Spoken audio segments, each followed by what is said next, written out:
Hello everyone and welcome to another video. Now today we're taking a look at Microsoft Flight Simulator 2024 and the system requirements, or more specifically the minimum system requirements, which consist of a Ryzen 5 2600X or i7 6800K, 16 gigs of RAM, and an RX 5700 or GTX 970. Quite a bit of difference in performance between them, but this sort of tells me that the game is perhaps better optimized for Nvidia cards because these two aren't in the same performance tier. Nonetheless, I have purchased a 2600X and 970. I went with AM4 because it's more accessible than the older 6800K platform, and I've gone with the 970 because it is cheaper, and I thought, can it really run?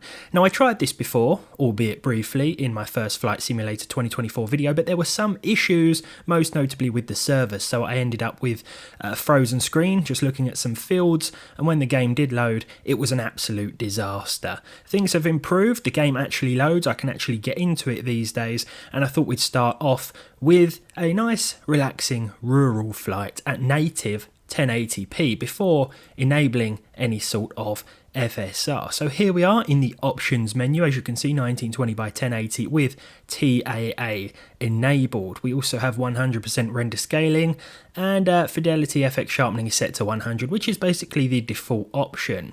There's also a dynamic settings option which will target a minimum of 30 FPS, but I did switch this off for the sake of this video in favour of FSR later on. I didn't touch anything, just left it at default low end, turned off the dynamic settings scale, and with that we're ready to get into the game. So here we are, ready for takeoff, a nice rural flight around the Kent countryside here. As you can see, we are hitting 30 frames per second, just about. Yeah, the visuals aren't up to much, I must admit, at these settings, but the higher up you are, the better it looks, because everything is a bit of a blur anyway. So we don't get to see all those up-close pixels. Hello, co-pilot, she looks absolutely terrified, and I'm not surprised because she was in the plane with me the other day when I crashed into the floor. So yes, probably a bit panicked here, but nonetheless, hopefully this will be a smoother flight in terms of my flying skills and the performance. So we're looking at 30 to 40 frames per second here in the middle of what is essentially nowhere, flying over a few farmers' fields. Our Ryzen 5 2600X is handling this just fine. We're pretty close to that 16 gigs of RAM. We're using about 13. Let's not forget that the system is going to be using some of this as well. So I think maxed out really in terms of the RAM. I think 32 gigs is definitely your best bet in 2024 for any new build, but 16 is probably still fine. I'll perhaps make a video at some point. Now, the GTX 970 is still supported by the latest Nvidia drivers, so you can install the latest 566.14 version, I believe it is. I'll jump back into the settings now and enable FSR instead.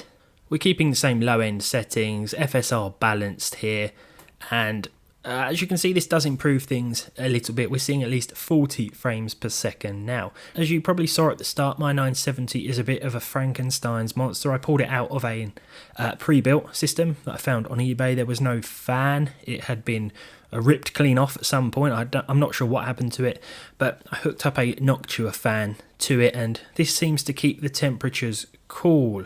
So here, between 35 and 40 FPS now. The higher up we are, the better things look.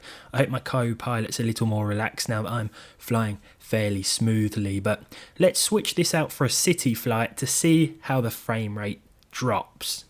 So here we are, ready for takeoff. I've taken some time to familiarise myself with the controls. Hello, Mrs. Co-Pilot, how are you doing? Looking absolutely terrified as usual. The cockpit view here is going to affect our frame rate even more negatively. That is, we are going to need some form of FSR here because this is a bit of a stuttery mess. We've gone from what was 30 FPS before to around 20 to 25 at native resolution. The co-pilot is warning me of a particularly shocking climb. I'm too focused on the performance here to really focus on the flight, not what you want to hear from your pilot, but we've taken off from Kennedy International, heading towards New York now. As you can see, things look pretty decent when we're this high up.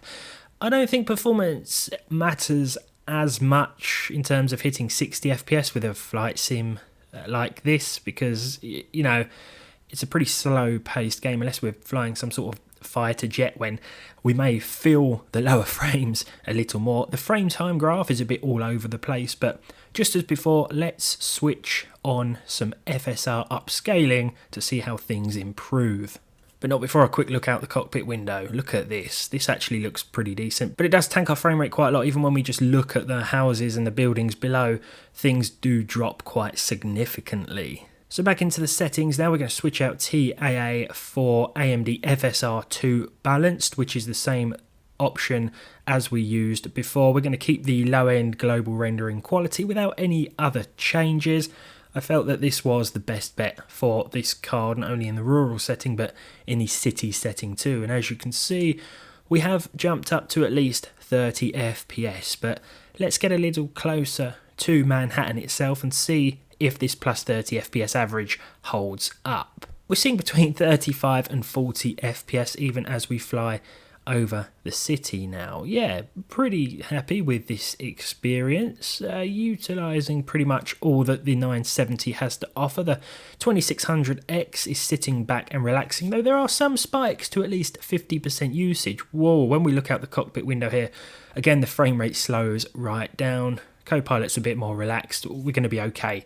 We're going to be alright, trust me. 20 frames per second, 21 FPS now. But as soon as we go back to that external view, we get plus 30. I don't think it's too bad, considering the age of the card and how cheaply you can pick these up as well in 2024. If you put together a Ryzen 5 2600X system in 2024, I wouldn't necessarily recommend a 970 with it, but an AM4 platform utilising an older Ryzen 5 isn't going to cost you that much, and it's still going to be surprisingly capable in a lot of scenarios. I'd avoid the 970. I'd probably go with the 1070 at minimum, to be fair, these days for 1080p gaming, perhaps with a little bit of upscaling as well. There's only one thing left to do then, and that is to attempt to land the plane. Of course, my co-pilot has reminded me that we do need to drop the landing gear, otherwise we'd be in for a pretty rough landing. We'll switch to, is that going to help me, cockpit view? Not really. I've approached this all wrong. I was too focused on the performance metrics to actually see where I was going. I don't think we're going to make this. Overall though, I am pretty pleased with the minimum requirements. Oh dear. Considering the age of the card, it doesn't do too badly. The game doesn't look that great up close, but from a distance, what is going on here? Perhaps try slowing the plane down. Oh my goodness. Right. Buckle up. We're in for a water landing here. I don't think the airspeed too low is my main problem here, Mrs. Co-Pilot. I think the fact that we're in the river is probably more of a concern right now. But that just about does it. Look at those beautifully rendered buildings in the background. Yeah. Flight Simulator 2024 on the minimum system requirements. It's good for 1080p 30 FPS, but you're going to need upscaling in and around those busier areas. And with that, thank you for watching, and I'll see you next time.